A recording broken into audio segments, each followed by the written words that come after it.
Hi everyone, and welcome to video number 1 of learning how to perform a kettlebell swing. For today's video, we are going to talk about the why, and we are going to talk about the hip hinge, the first step to learning how to perform a kettlebell swing appropriately. Here are my top 3 reasons why a kettlebell. 1, it's compact. 2, it's inexpensive. And 3, you can bring it anywhere. I have, in fact, brought my kettlebells with me to gyms that do not have kettlebells. I've also brought it with me to train in the park. So those are my 3 reasons why I use and choose a kettlebell day in and day out. Now, why do you want to learn the kettlebell swing? The kettlebell swing targets multiple muscle groups. It targets your abs. It's targeting your glutes, your hamstring, your lats. It is both cardio and strength depending on what size belly or weight of the kettlebell you use, and what routine are you doing that particular day.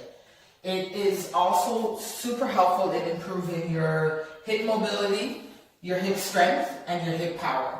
So those are the reasons why I add swings to my routines, and why I think you should add swings to your routine. But before we can perform a swing, we need to know the first step, and that is the hip hinge. You may be wondering, what's so important about a hip hinge? Well, the hip hinge is a principal movement in many exercises. One that's probably familiar to you is the barbell deadlift. If you think of that movement, that is performing a hip hinge. And you are probably wondering, well, what is this hip hinge? The hip hinge is essentially forward bend at the waist, moving the hips back, and then forward. So what that looks like is having your feet about shoulder width apart, bending at that waist, and pushing the hips back, keeping a soft bend in the knee, coming back up, squeezing it loose, and bracing that core. And I will just show you from the side so you can see from a couple angles. Again, that is bending at the waist, soft bending that knee and pushing that hip back, bracing the core, tightening the glutes on the top. So that is what a hip hinge is. So I'm going to share with you some key points to help you with your hip hinge, as well as a couple drills that you can use to practice your hip hinge. The points that I want you to remember when you are performing your hip hinge are the following. You want to keep your feet planted to the ground. You want to think of having 3 points of contact underneath the feet. Under your big toe, your pinky toe, and under your heel. I like to tell folks, pretend there are $100 bills under those areas. You don't want to lose any. I know I don't, so I'm going to keep my feet planted to the ground. You want to push those hips back in your hip hinge and not bend the knees. You want to ensure that you have a neutral or a straight spine, and then have a soft bend in the knee, followed by keeping your eyes on the horizon, squeezing your glutes at the top, and bracing your core at the top. So what that looks like is planted feet, pushing the hips back, soft bend in that knee, eyes on the horizon, and then your lots of power coming forward, squeezing those glutes, and bracing that core. I'll show you that again.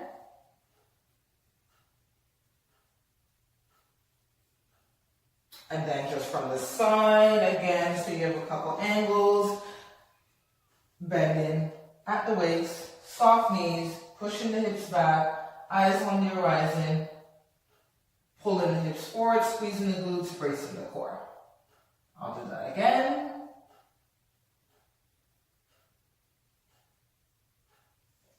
So those are the key points to help you with your hip hinge. Now I'm going to show you a couple drills that you can use to help.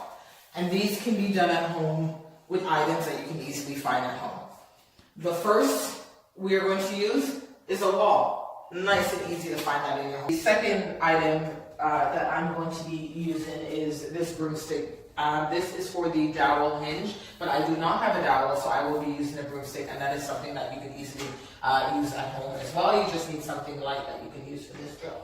But first we will begin with our wall hinge, and I am just going to demonstrate what that looks like for you. So you are going to be going against the wall, and you are going to take a step forward, probably about a foot or so from the wall. Again, remembering those key points that we just talked about.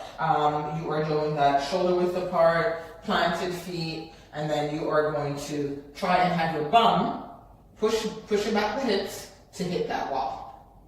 So let's go through it. So plant the feet, push the hips back, brace the core, squeeze the glutes at the top. So remember, keep those eyes on that horizon. And for me, I think I could actually adjust just a little bit forward. You may need to do some adjustments as well as you kind of go through this drill. So again, let's just do this a couple more times to get used to it. Pushing the hips back, hitting the bum to the wall, squeezing the glutes, bracing the core at the top. One more time. So that is your wall hinge drill. Now for your dowel drill, what you want to do is grab your broomstick or your dowel, if you do have it, and place that behind you. You want to ensure that you have 3 points of contact with your broomstick. On your tailbone, your upper back, and on your head. Again, it's that shoulder width stance, thinking of all those key points, pushing that hip back and maintaining those 3 points of contact with the broomstick.